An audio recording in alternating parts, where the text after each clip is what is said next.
अब बात करेंगे जेडीए की कार्रवाई की, क्योंकि जेडीए प्रवर्तन दस्ते की बड़ी कार्रवाई आज देखने को मिली है। अधिगम कोचिंग संस्थान पर चल रहा जेडीए का बुलडोजर इमारत का आगे का हिस्सा धराशाही किया जा चुका है। जल्द ही इमारत का पिछला हिस्सा भी गिराया जाएगा। शिक्षक भर्ती पेपर लीक मामले के आरोपी चला रहे थे कोचिंग सेंटर।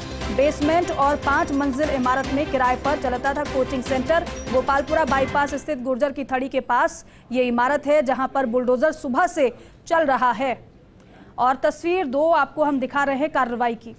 सुबह से लगातार जानकारी और तस्वीरें आप तक पहुंचाई है। एक बार फिर से आप देखिए, अभी ये कार्रवाई जारी है, क्योंकि चारों तरफ अब जो नजर आ रहा है ये मलबा ही मलबा नजर आ रहा है। इससे पहले आपने देखा होगा बड़ी 5 मंजिला बिल्डिंग आपने देखी होगी। इसी 5 मंजिला बिल्डिंग में कोचिंग का संचालन किया जाता था। अधिगम कोचिंग सेंटर जिसका नाम था, जहां पर बच्चों को पढ़ाया जाता था। लेकिन यहां पर पेपर लीक मामले की रणनीति प्लानिंग बनाई गई। और अभिषेक श्रीवास्तव लाइव मेरे साथ जुड़ गए हैं, हमारे सहयोगी। अभिषेक, क्योंकि सुबह से तो जानकारी तस्वीरें आपके माध्यम से दर्शकों को हम दिखा रहे हैं और बता भी रहे हैं, लेकिन हम चाहेंगे जरा मौजूदा स्थिति के बारे में फिलहाल बताइएगा दर्शकों को। अभी कुछ नया अपडेट इस पूरे मामले में?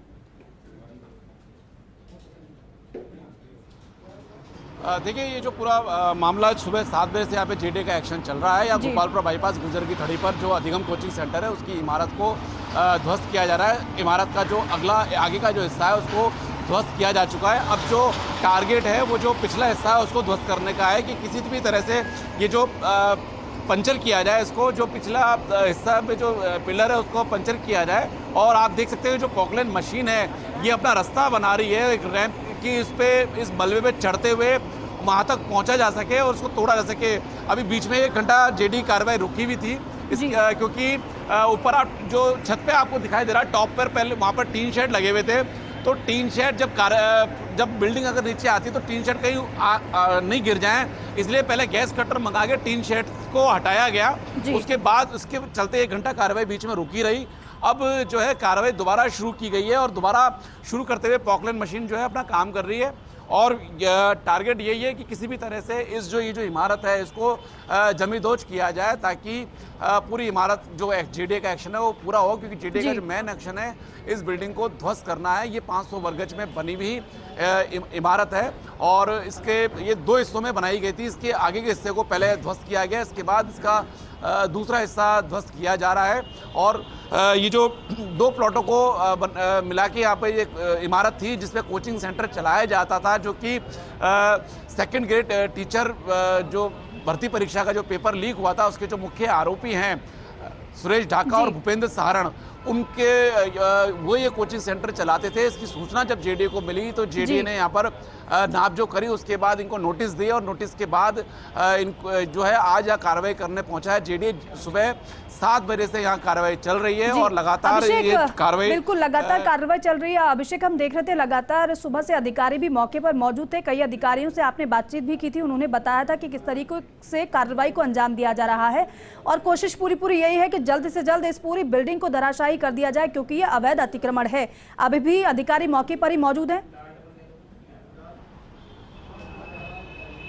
बिल्कुल, जेडीए के अधिकारी जो है मौजूद है मौके पर और सबका यही कोशिश है किसी भी तरह से इस बिल्डिंग को धराशायी किया जाए। क्योंकि जो ये शिक्षा माफिया है, जो जिस तरह से जो भर्ती परीक्षा होती है उनके पेपर के लीक में इन्वॉल्व रहते हैं और पैसे लेके पेपर लीक करते हैं, तो जिस तरह का ये फर्जीवाड़ा सामने आया है तो उसमें ये बड़ी चोट कहलाएगी जेडीए की तरफ से कि जो भी आरोपी है उनको किसी भी तरह से बख्शा नहीं जाएगा। कोई भी उनके जो अवैध काम है उनको निशाना बनाया जाएगा। ये एक तरह से जो राज्य सरकार है, प्रदेश की जो अशोक गहलोत सरकार है, उसकी एक 0 टॉलरेंस पॉलिसी के तहत ये एक्शन किया जा रहा है। और ये पहली बार नहीं है, इससे पहले भी जो शिक्षक भर्ती परीक्षा के पेपर लीक का एक मुख्य सरगना है राम कृपाल, उसकी भी यहाँ पे त्रिवेणी नगर जगन्नाथपुरी में उसने कई बीघा सरकारी जमीन पर कब्जा करके कोचिंग सेंटर, कॉलेज और स्कूल बनाया था, उसको भी जेडीए ने पूरी तरह से धराशायी किया था। ये दूसरा मामला है, ऐसा ही दूसरा मामला है जब टारगेट किया गया। हालांकि ये जो कोचिंग सेंटर है किराए की इमारत में चलता था और बड़ी खबर इसमें यह भी है, जो किराए जो प्रभावित लोग हैं, जो इसके मालिक हैं, उनके परिजन जो है जेडीए ट्रिब्यूनल कोर्ट में पहुंच चुके हैं और जेडीए ट्रिब्यूनल में 2 या 2:30 बजे सुनवाई है। जेडीए का टारगेट यह है कि जेडीए ट्रिब्यूनल का कोई स्टे आए, आगे कोई उसका कोई निर्णय आए, उससे पहले इस कार्रवाई को पूरा किया जाए। तो ये टास्क है जेडीए के पास कि ट्रिब्यूनल में सुनवाई से पहले लेकिन अभिषेक, ये बड़ी खबर आपने दी है, जेडीए ट्रिब्यूनल में पहुंच गया है वो परिवार जिसकी ये बिल्डिंग है, अनिल अग्रवाल जिनका नाम है, जिनकी ये बिल्डिंग थी, उनका परिवार कोर्ट पहुंचा है। लेकिन अभिषेक, मैं ये समझना चाहूंगी आपसे, क्योंकि अगर हम इस कार्रवाई की बात की जाए तो क्योंकि बाकायदा जो नियम होते हैं उनको फॉलो किया गया है जेडीए की तरफ से, फिर चाहे नोटिस की बात कही हो या फिर समय देने की बात कही जाए या फिर इस कार्रवाई की बात की जाए, तो क्या लगता है कि इस कार्रवाई पर स्टे लग सकता है?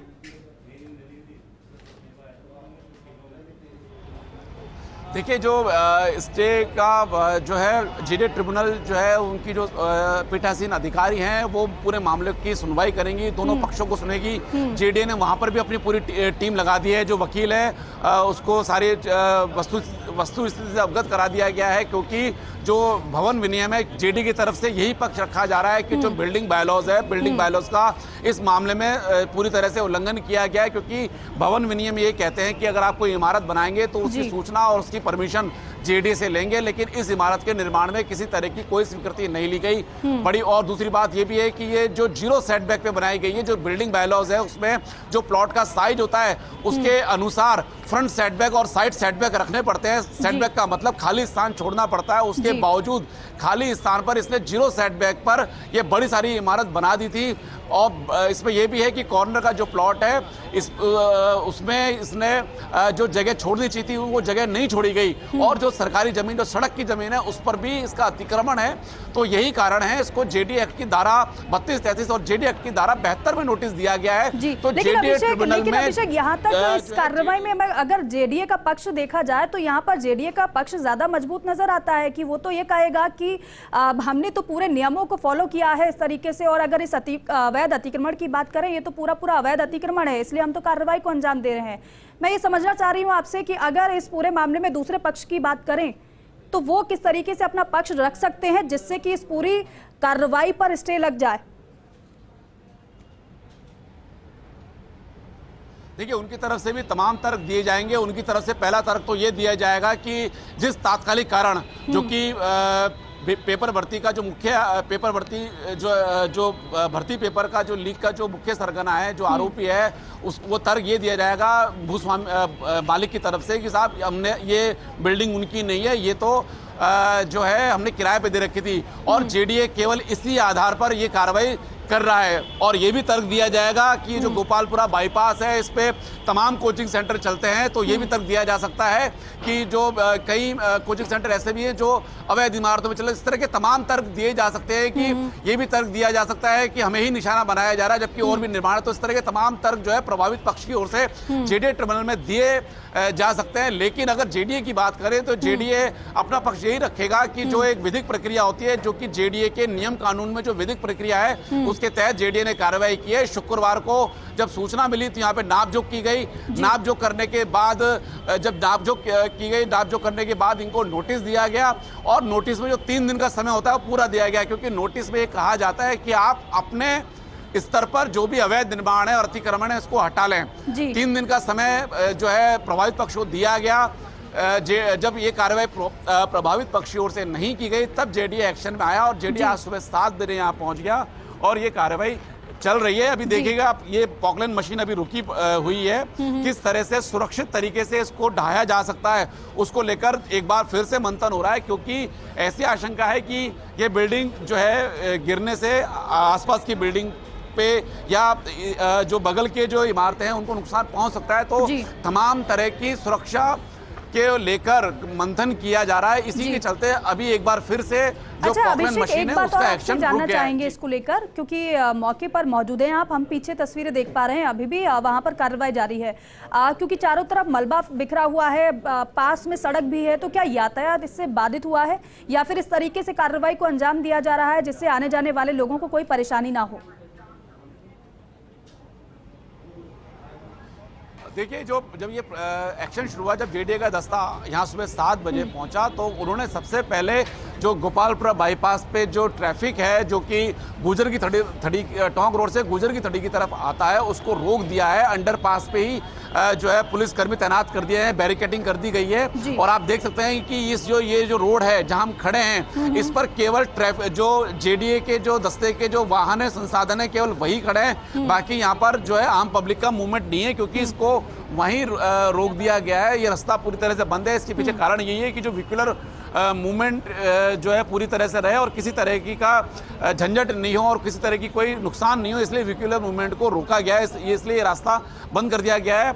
आप ये देख सकते हैं कि जो भी आगे जो पॉकलैंड के ऊपर चढ़ने में जो भी बाधाएं आ रही है, जैसे जिस तरह से लोहे का जाल आ रहा है, उसको गैस कटर से हटाया जा रहा है ताकि मैक्सिमम रीच तक पॉकलैंड मशीन वहां पहुंच सके और जो टारगेटेड पिलर है उनको ढाया जा सके। आप देख सकते हैं कि किस तरह से जो गैस कटर है उससे जो लोहे का जाल है, क्योंकि जो पहली वाली बिल्डिंग जो आगे का हिस्सा जब गिरा था तो उसका काफ़ी जो मलबा है वहाँ पड़ा हुआ है, तो जो बीच में रास्ते में जो लोहे के कटर आ रहे हैं जिन पर पॉकलैंड मशीन चढ़ नहीं पा रही है, तो उनको पहले हटाया जा रहा है। और टारगेट यही है कि जो पॉकलैंड मशीन है, पॉकलैंड मशीन में जो बंदा है, जो उसको ऑपरेटर है, वो भी सुरक्षित रहे और ये इमारत भी गिर जाए और आसपास भी किसी को कोई हानि ना हो। तो इस पे फोकस करते हुए चीज़ों को देखा जा रहा है। इसलिए जेडीए का यही है कि सुरक्षा को ध्यान में रखते हुए इस बिल्डिंग को ध्वस्त किया जाए। बिल्कुल अभिषेक, और जैसा कि हम देख रहे हैं इससे तो यही समझ आ रहा है, क्योंकि सुबह 7 साढ़े 7 बजे करीब से ये कार्रवाई लगातार जारी है। अब तो कम से कम आधा दिन बीत चुका है, क्योंकि 1:30 बज गए हैं।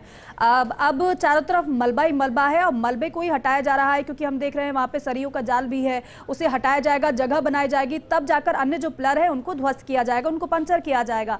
ऐसा लग रहा है कि अभी तो इस मलबे को हटाने में ही समय लगेगा। जेडीए की कोशिश है कि जो है मलबा, यहाँ ये मलबा नहीं हटा रहे हैं। जो पॉकलैंड मशीन है, पॉकलैंड मशीन जो ऊपर जाना चाह रही है, तो उसके बीच के जो दिक्कत आ रही है उसको चढ़ने में, उसको पहले हटाया जा रहा है ताकि उसको पॉकलैंड मशीन को एक सुरक्षित जगह पहुंचा दिया जाए और वहां से इस मशीन की जो अप्रोच है उस पिलर तक, उन पिलर्स तक हो जाए ताकि इसको ढाया जा सके। तो अभी वो कोशिश की जा रही है। मलबा तो हटने में टाइम लगेगा, मलबा हटने में तो कई दिन लग सकते हैं, लेकिन जेडीए का आज का टारगेट है कि जो पिछला हिस्सा है उसको भी गिरा दिया जाए ताकि जेडीए का जो उद्देश्य है इस पूरी इमारत को ध्वस्त करने का वो पूरा हो जाए। जी बिल्कुल अभिषेक, और देखिए ये सिर्फ कार्रवाई नहीं है बल्कि मैसेज भी है उनके लिए भी जो अवैध अतिक्रमण करते हैं, मानकों को ताक पर रखकर इस तरीके से बिल्डिंगों का, बड़ी बड़ी बिल्डिंगों का निर्माण करा लेते हैं। दूसरा, उन नकल माफियाओं के खिलाफ भी एक कड़ा मैसेज है कि अगर आपने इस तरीके से मामले में वो आप शामिल होते हैं, नकल माफिया अगर इस तरीके से अपनी इन घटनाओं को अंजाम देते हैं तो फिर आपके खिलाफ कड़ी कार्रवाई की जाएगी। मुख्यमंत्री पहले ही इस बात को साफ कर चुके हैं।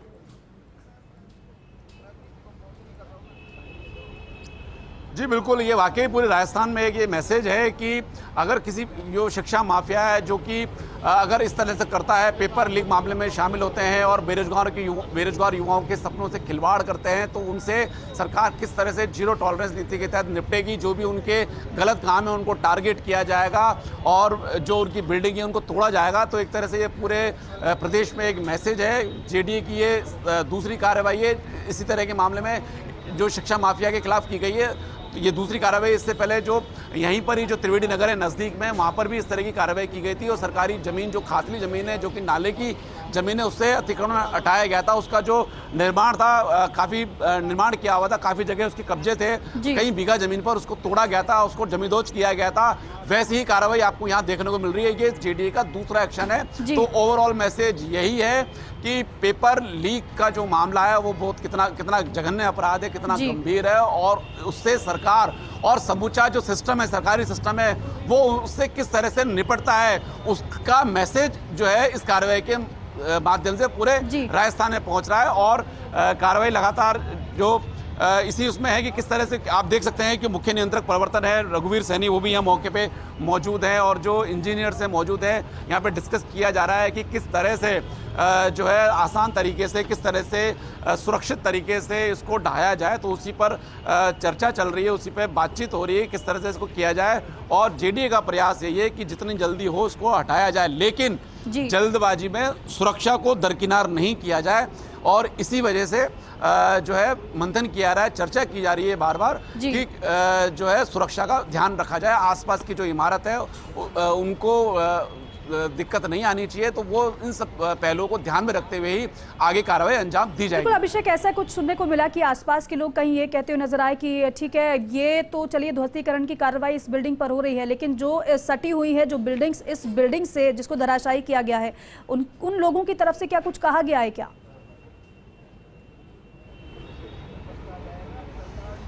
देखिए, जो ये बगल की बिल्डिंग है, यहाँ पर और भी जो इमारतें बनी हुई है, जो स्थानीय लोग हैं वो यहाँ पर आ रहे हैं। जो आप पीछे भी देख सकते हैं, पीछे भी जो है लोग तमाशबीन जो है यहाँ खड़े हुए हैं। अभी हालांकि संख्या कम हो गई, जब जेडीए की कार्रवाई चल रही थी तब यहाँ बहुत भीड़ थी, लेकिन अभी जब जेडीए कार्रवाई रुकी हुई थी, इस चक्कर में भीड़ कम हो गया। आप देख सकते हैं किस तरह से जो तमाशबीन है वो खड़े हुए हैं, मोबाइल से विजुअल बना रहे हैं। एक तरह से ये यहाँ से गुजरने वाले जो राहगीर हैं, वाहन चालक है, उनके लिए ये कौतूहल का विषय बन चुका है। लोग देख रहे हैं और विजुअल बना रहे हैं कि किस तरह से जेडीए यहाँ पर एक्शन ले रहा है, क्योंकि जेडीए ने आगे भी रास्ता रोक रखा है। तो यहाँ स्थानीय जो लोग हैं वो उनका यही कहना है कि इस जो इमारत, ये जो सड़क है, इसके दोनों तरफ कई इमारतें ऐसी हैं जिनका सर्वे कराया जाए तो वो उनमें इस तरह के जो अनियमितताएं, बिल्डिंग बायलॉज का वायलेशन है वो निकल सकता है। तो कार्रवाई, यही कहना है लोगों का कि कार्रवाई सब पे होनी चाहिए। जो भी इस तरह के अनियमितता कर रहे हैं, जिन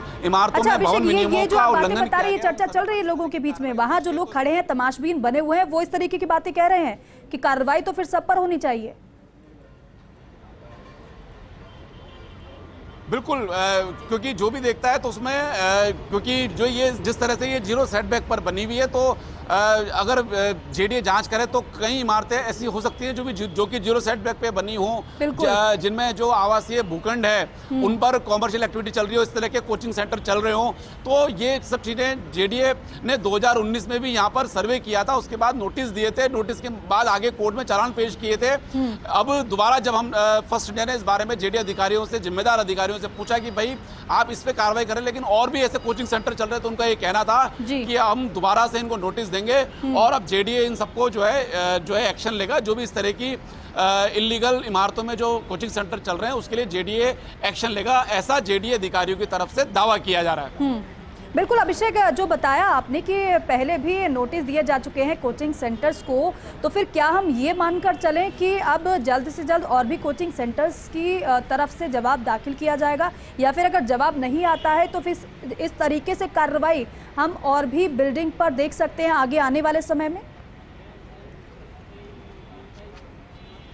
बिल्कुल, जो बातचीत में जेडीए अधिकारियों ने दावा किया है कि हम इस मामले को दोबारा पूरा रिव्यू करेंगे, जिन्होंने जवाब पेश नहीं किया उनसे भी निपटेंगे और दोबारा इसको देखा जाएगा कि किन किन इमारतों में भवन विनियमों का उल्लंघन किया गया है। तो इस तरह की चीज़ें जेडीए की तरफ से दोबारा शुरू हो सकती हैं, क्योंकि जो है ये भी सवाल उठता है कि किस तरह से ये अवैध इमारत जो है बनाई गई। उस समय के जो जेडीए के जो प्रवर्तन अधिकारी है उन्होंने वो हाथ पर हाथ धरे क्यों बैठे रहे, क्योंकि ये जो इतनी बड़ी इमारत है वो एक दिन में नहीं बनी है। ये इमारत कहीं कोई गली कोने में नहीं बनी है। ये जो शहर की मुख्य सड़क मानी जाती है, उस मुख्य सड़क पर ये 5 मंजिला इमारत खड़ी हुई है। तो ये भी सवाल उठते हैं कि जब ये इमारत बनी थी, जब ये इमारत तैयार हो रही थी, तब उस समय जो भी जेडीए के जो जिम्मेदार प्रवर्तन अधिकारी है वो क्या कर रहे थे। तो एक सवाल यहाँ पर ये भी है, लोगों में ये भी चर्चा है कि भाई जब इमारत बन जाती है और जब शिकायत होती है तो जेडीए तोड़ने पहुंच जाता है, और तो जब ये बनती है तब क्यों नहीं इसकी रोकथाम की जाती है। तो जिसके बारे में जो सवाल उठाया गया है, तो मुख्य नियंत्रक प्रवर्तन जो है उनका ये कहना है कि ये इमारत पुरानी है, काफ़ी पहले से बनी हुई है, और लेकिन उनका ये कहना है कि पिछले 4 साल से जेडीए लगातार कार्रवाई कर रहा है। जो भी इस तरह की इमारतें होती हैं उन पर कार्रवाई की जाती है।